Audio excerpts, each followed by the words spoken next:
Just in case you thought South by was just tech only, check it out, Sock Club. You can actually get South by Southwest socks. Pretty cool, right? And it wouldn't be a South by Southwest if you didn't have like a robot or two hanging out. So these robots, as you can see here, are all basically doing the Star Wars thing. Robot arms, great for industry, been around a long time. But there you go, you know, a little bit of everything at South by Southwest. Like I said before, it wouldn't be a South by Southwest if you didn't have robots. So here you can see a big old robot.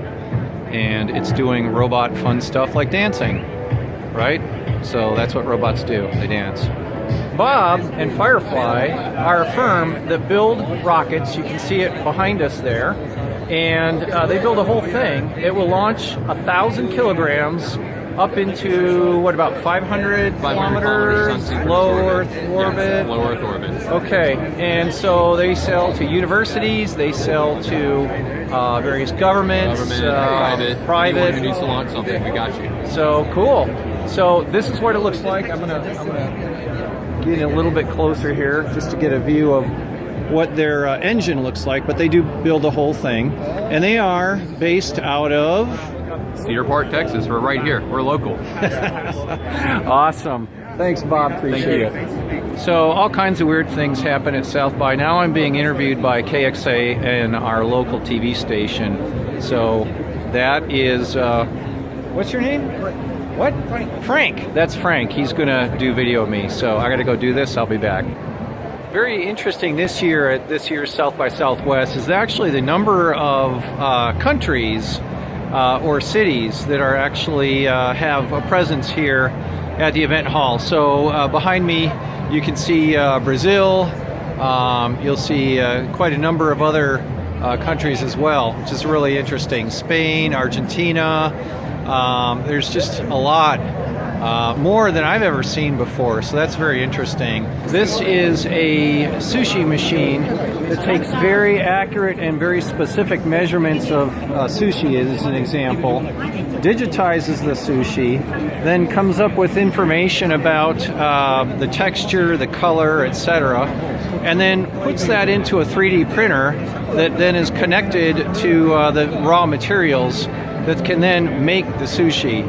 So that 3D printer can be anywhere. They're saying, for example, it could be on the space station. So you could actually beam or teleport sushi to the space station for astronauts to have sushi. VR is all over the place this year, but VR with a difference. Now, you'll see in the background behind me here, and I'll switch over in a second, there's a lot more people using VR with touch sensors to do manipulation of objects in 3D space. So that seems to be sort of where things are at right now with VR. Eventually MR and probably just using your hands would take over and you wouldn't need the paddles, but for right now there's a lot going on there. I'll show you an example. You can see the paddles that she's using there, and then you can see where she is using the paddles to manipulate the objects in virtual space. You see his paddles there. Here's an example of something a little bit different. So this is enhanced audio for kind of a virtual or augmented reality experience. The idea is supposed to give you better audio as you move around the experience. So you can see this gentleman here moving around and listening to the audio change as he moves through the environment. Because South by Southwest is a conglomeration of different kinds of, you've got interactive, you've got music, you've got film. So here behind me you can see Taylor's got a nice display of some acoustic guitars. So just a little bit of everything at South by Southwest.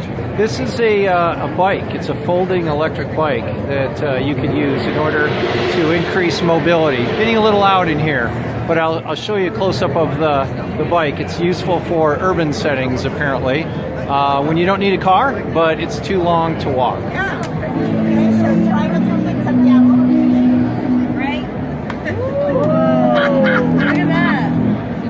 So among other vendors, Texas A&M is here, and they have a pretty big display this year. So not only do you have the different countries, but you also have A&M. So Gigamaggies. Lockheed Martin is here. They have an exhibit showing all the different kinds of technology that Lockheed Martin is using. Mission to Mars and some other activities that they are doing. Sometimes new and interesting technology comes in very small packages, as small as the cell phone. So here's an example. This is a technology that allows you to basically digitize an experience across multiple cell phones. So you can see here, if we look at any individual cell phone, you see one particular piece of an image. But if we back out, we can actually see the whole experience. Kind of a crowdsourced, crowd tech way of sharing designs.